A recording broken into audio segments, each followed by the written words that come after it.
there. Nice to have you with us. A slightly later than normal start time this evening. We appreciate you capping off your Easter weekend with the FOX6 Sports Blitz featuring Brandon Cruz back from vacation. Lily Zhao back from the NCAA tournament. Tim Van right in the middle, just sitting here. Thanks for hanging out with us. Here's our starting lineup tonight. Golden Eagles in their feelings after an early exit from the NCAA tournament. Brewers take the brooms out of the closet for a season opening sweep. Manager Pat Murphy's all in the family as he's making us say what. And we take a dive into the deep end for this week's High School Hotshot. I mean, terrible. We accomplished what we wanted to. And it's just didn't end the way we wanted it to. That's why it hurts so much, because I love these guys so much.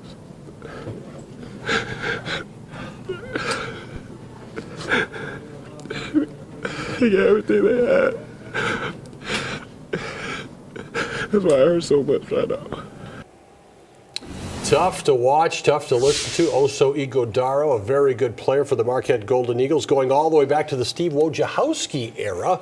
And his season, along with that of the Golden Eagles, ends this week at the hands of North Carolina State. Lily, that seemed raw. How was it in the locker room? Very raw. We had just gotten them literally minutes after they'd walked back and had to process what had just happened. They didn't play their best game at all. They had a very bad shooting night, and it just happened to be in a game that they needed to win to advance. And it just was unfortunate that it came in the Sweet 16 for Marquette, but just a lot of raw emotion from the guys, a lot of hugs, a lot of tears, because they just were accepting that this was a team that wanted to make the Final Four. They wanted to make the Final Four for the first time in 21 years, and they came up short, and they knew they had this one because if they shot just a little bit better, they could have won this thing. I mean, they left 9 points on the floor in terms of missed free throws. They were 4 of 31 from three.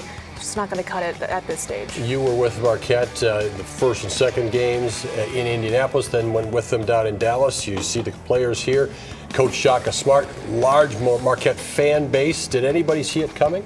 I don't think so. I think this is a team that was preparing to play either Houston or Duke. I mean, they certainly had the talent level to beat NC State, but credit the Wolfpack for coming out hot and just really kind of flustering Marquette, and they really couldn't get anything going. Tyler Kolek had 14 points in the first half, only had 2 in the second half. So they just weren't able to facilitate anything on offense, and no shots were dropping. And it just kind of felt like things were turning in North Carolina State's favor, and it certainly did, but it just felt like a game where no shots were falling, and that's just so unfortunate for a Marquette team that had a lot of promise this year. Brandon, the emotions always seem magnified, good or bad, in the March Madness series. And that's the thing. It's because you do know what's at stake. You know that your season ends or you're moving on to the next venue, which would be Phoenix in this case. And NC State is going there. Marquette now has to look at what could have been and what will be for so many. And I think the hardest part is it's like any team in sports. It's never the same the next year. No matter how many guys are returning, it's never the same. And this group is going to be missing 2, possibly 3 very key players as they look to the following season. So I think when you felt like you're the number 2 seed and you had the 11th seed in front of you, it looked like, okay, the Elite 8 and then a chance to the Final Four. But as Lily said, they could not shoot that day. Tyler Kolek couldn't go to his left because they had him bottled up, and other guys seemed to tense up as that clock was winding down. They couldn't find ways to attack NC State, and ultimately their season ended. Their future is up in the air for so many of them. It'll be interesting to see where some of these guys end up landing and what this team looks like when Shaka Smart brings them back next fall. And I think due credit to the Wolfpack. They obviously had a good scouting approach, and it's not like, oh my gosh, this is so fluky and Marquette beat themselves completely. You do have to credit North Carolina State. One of the guys who does figure to be back next year, Lily, is David Joplin. Did not have a good final note, but always a stand-up guy about things. What did you think about the way he went through this final part of this season and what lies ahead for the Milwaukee area product? I think this is a kid that is a really good basketball player, and he owns up to when he doesn't have a good game, and he will love it when he has a good one, right? We saw him kind of ice the win for Colorado with those 2 big free throws, and then he took ownership in how poorly he played against NC State. He missed 3 free throws at the end of the first half that kind of could have kept the game within 10 points for Marquette, and then just did not have a good shooting night. And he took responsibility for it, saying, I didn't want to end my season this way. I I know I didn't play well. I'm going to own it. But he said, I'm already looking forward to what we're going to be able to do this offseason when we get Sean Jones back, when we get this team back on the floor. I'm ready to go back to work. And you have to like his mentality, his focus, knowing that, okay, it didn't end well here for us this year, but I'm not discouraged. It's still going to be a good offseason for this team. And Brandon, the proverbial question when a team's season ends in any sport, successful season? To a point. I think much more successful than last year when they didn't get out of the first weekend. But I still think it's disappointing because they weren't playing today. I think had they played on Sunday for a chance at the Final Four, it really would have been a successful season no matter where it ended. But I think just that step, they were a step away from a really successful season. And I also think if they're looking within themselves and you heard them talk, they felt they were a team that was poised to go to the Final Four, and they came up 2 games short. Marquette gets into the NCAA tournament first year under Shaka Smart, wins a game second year under Shaka Smart, wins 2 games third year under Shaka Smart. Next year is the 4th year under Shaka Smart. Halftime in the early segments here of the FOX6 Sports Blitz means it's time for the Insta Poll. You can go directly to our question by scanning the QR code on the screen, or you can go to fox6now.com. And we're going Brewers on you. Is Jackson Chourio the real deal? Some of you will say for sure. Some of you will say, I haven't even really seen that much of him yet. Some of you will say, it's only a couple of games. So stay here and give us a little response. I think you're just making that statement. We're making that statement that we're just gonna compete this year. We're just gonna come on every day with the right energy. And we're just gonna try to win today. And then we worry about tomorrow. And I think that's gonna be the mentality the whole year. Willie Adames, will he be with the Brewers the whole year? Who knows? Right now, he's just kind of enjoying the start of things for the baseball season around here. No fool in April 1st tomorrow. Brewers undefeated. There are 4 undefeated teams, I think, in Major League Baseball. 2 of them are in the National League Central Division, the Pirates and the Brewers. What have you seen opening weekend? I've seen a lot of clutch hitting. I've seen very good pitching. And I've seen an aggressive team. I mean, these guys are stealing bases left and right against the Mets. And I think that's something that bodes well if they can continue to do this for the next 159 games. But that being said, the one thing that was fun to watch was that this team already seems unified. I mean, how many times do you see benches clear in the first weekend of the season, and to me that showed a lot about what this team is. I know there's going to be a lot of talk and the memes already out there, with Rhys Hoskins and his eyes crying right here. But to me, this galvanized this group, and I think they're now already very tight. So to leave camp as a tight unit and then even become closer of a weekend in New York bodes well for a young team. Had the rain out the first day, so it had a day to kind of hang out together in New York as well. And then they play 3 straight games at 12:40 our time, win all 3. You talk about the bench clearing dust up. Pat Murphy was right there kind of with it too. Is there an edge to this team this year? I think so. And I think when you bring in, Pat Murphy certainly has a fun edge to him, and Rhys Hoskins has an edge to him. So you're bringing in guys that will have a lot of energy. They'll have a lot of say, a lot of character, a lot of charisma.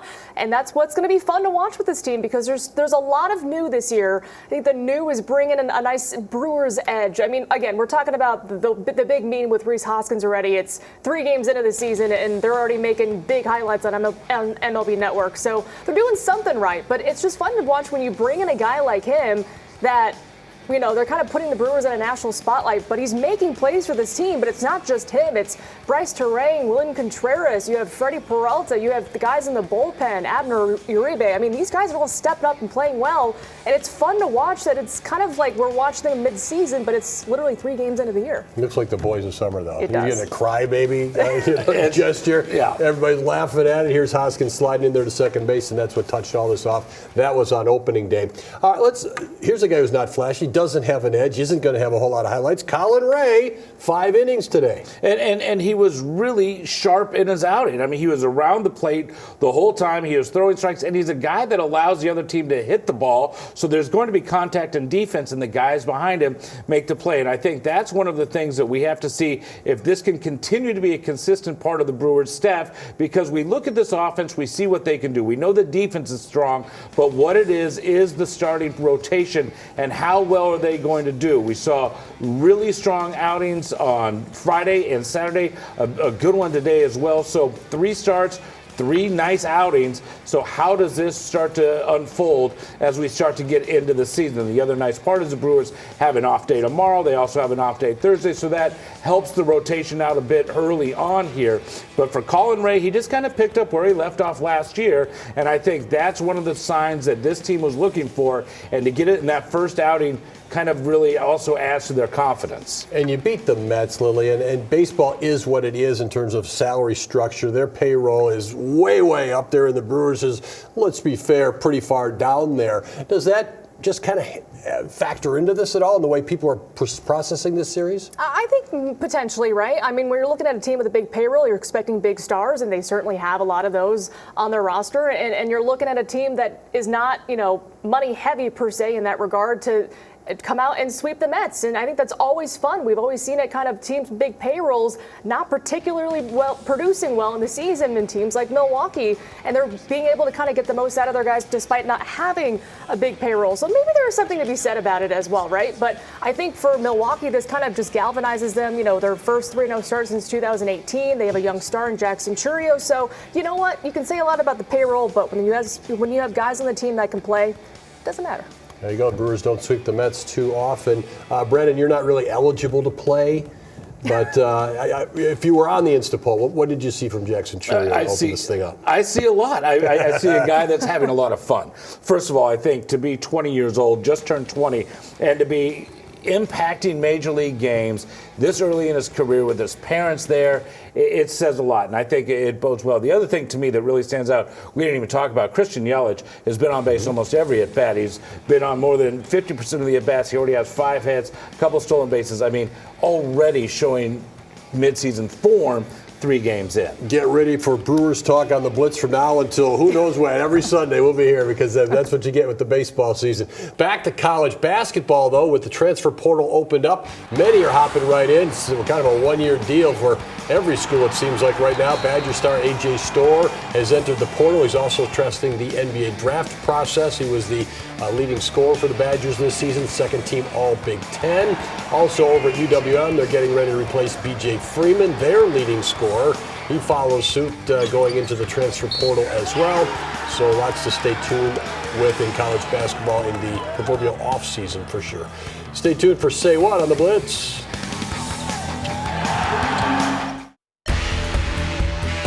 I want to run through a wall for him. Maybe, no, didn't miss that. He'd thrown it in from everywhere. Oh, man, yeah. I didn't know I had to make a case for that. That almost offends me. Don't get me wrong. I wish I did.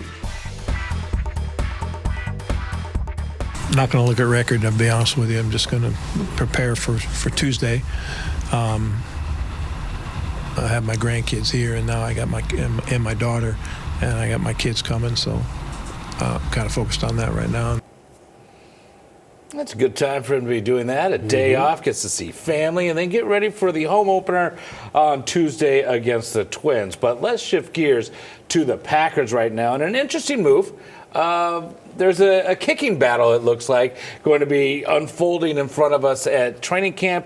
Is this a serious threat to Anders Carlson with Greg Joseph being signed, or is this more of just a come on, let's get it going? I think it's a serious threat because you're talking about a veteran kicker who has had success in the NFL. He's had game-winning kicks. He's had a 61-yard field goal for the Vikings. But as you look at Anders Carlson here, if I was handicapping it, I would still say Carlson has the leg up as the 6th-round investment draft choice last year. But Greg Joseph, the former Viking, is much more of a threat or a prod, if you will, than just some undrafted rookie kicker. Lily, we normally, for so long hadn't had to talk about kicking issues in Green Bay, maybe a season here or there with Mason Crosby. Now it was all season long, the discussion of was he going to stay, should they keep him? Do you think he's going to last and be their starting kicker come opening day in September? Anders Carlson we're talking about. Yes. Right? Yes. I would hope so, right? Because, again, they made the investment, and you heard the talk all last season from Matt LaFleur, Brian Gutekunst saying, we're going to stick with the youngster. Listen, we're going to stick with him. He's our guy. And now he gets legitimate competition with a veteran kicker. So the hope is, though, that kind of brings the fire out of him, and he does kick a lot better. We saw Mason Crosby didn't really have the traditional, the hottest start with his career, right? But then he became he will be a future Packers Hall of Famer. So it will take time with Carlson, but I have to believe that year number 2, too. If he does get that job, he's going to have to prove himself because you can't miss a bunch of extra points. And he was good from long range, but just a little bit dicey, 40 maybe up. So we will have to see what happens, but you have to believe that with the investment that they made, he hopefully will be the starter when it comes to their first game. But it wouldn't surprise me either if maybe Greg Joseph does beat him out. We'll see if there's any patience as they get going. To the Bucks now. There's final 2 weeks of the season coming up now. Right now they hold the 2 spot. It looked for a while like we found out that Patrick Beverley was going to be gone. And he comes back and decides, you know what? Even though I have a wrist injury that requires surgery, I'm going to play. And he played well in that game, Tim. He did. The whole thing was he got hurt against the warm-ups before the Thunder. Then he was on his podcast, which is, of course, a very highly watched podcast. And he presents pretty well on there and played up I might be out 3 to 4 months. So everyone was very concerned. And then he comes back. He's actually in the starting lineup with Damian Lillard missing in Atlanta and playing well. So Beverley is definitely an asset for this team, and he is going to be on the court. He's not going to have surgery anymore. He's going to do the best he can the rest of the way. And he played 36 minutes in that win in Atlanta. Big night for him. Time to check in on our Insta poll question. Remember, you can go directly to it by scanning the QR code right on your screen, or go to our website, fox6now.com. Is Jackson Churio the real deal? Yes, no, it's only been a weekend. Right now, the answers are yes. We'll see what your total accumulation of answers are when we come back at the end of the show. But coming up next, it is the High School Hot Shot. Welcome back. This Catholic Memorial junior has jumped headfirst into his passion, and since then he's flipped his way to plenty of success. Here's this week's Fox 6 High School Hot Shot.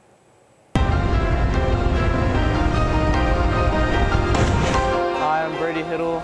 I'm a junior at Catholic Memorial. I dive there and at the Schrader facility in Brown Deer, Wisconsin.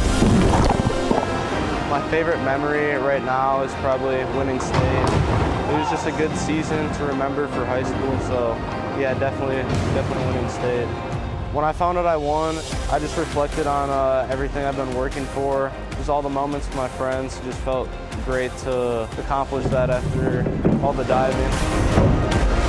So outside of diving, I also do G-Tramp, just all the freestyle trampoline stuff. It was just a big part of my foundation for diving and just like doing all the flips and learning how to just move my body through the air. So G-Tramp is just backyard trampoline, that's what it stands for. It's kind of just freestyle trampoline, whatever, you can get creative with it. It's not like a set sport or anything, it's just kind of a hobby for now. So it actually all started, kept doing backflips. I told my mom to come in, she started recording them. It's just a hobby, I just want to focus on diving for now, but G-Tramp's definitely still growing. I felt like it was pretty easy, just having like form and like pointing my toes, everything from trampoline. It was nice to be able to like transfer all of that and just have like some like natural like talent in it. You kind of just understand like the flipping motions and just the height and the adrenaline. I'll do some trampoline drills for diving. Yeah, it kind of all came from G-Tramp. It was definitely a good way to express like my creativity through like flips and the sport. I just want to make a statement with my diving before I leave. Just really do something great with my diving and my career. I'm Brady Hiddle. I'm a junior at Catholic Memorial, and I'm the D1 state diving champ. I'm this week's Fox 6 High School Hot Shot. That's some good stuff. And meanwhile, with Brady focusing on his diving, it'll be a busy next couple of months for the junior. He'll be competing in the YMCA Nationals in May, and he's also invited to the University of Texas diving camp that's coming up later this summer. Good stuff. All right, thanks. Well, first of all, former Fox 6 High School hotshot and current UConn guard KK Arnold is one win away from the Final Four. Germantown grad put up 12 points, 4 assists, and 5 steals, and the Huskies' Sweet 16 win over Duke. UConn hoping to make it to the national semis after their record streak of 14 straight Final Four appearances was snapped last year. Arnold and UConn take on top seed USC. That's tomorrow at 8 p.m. We'll be right back. Fox 6 Blitz Insta poll. A lot of people excited about Jackson Churio so far, Brandon. Other than roof closed, what's up with the Brewers? Well, they open up on Tuesday with the Twins in town. You can see Churio up close, and then the Mariners are here for the weekend. And the Bucks, they are back in action against the Wizards on Tuesday. Then they're going to take on the Grizzlies, Raptors, and Knicks at home the rest of the week. 3 important home games there. Still trying to lock down that number 2 seed in the Eastern Conference. We'll see you next week.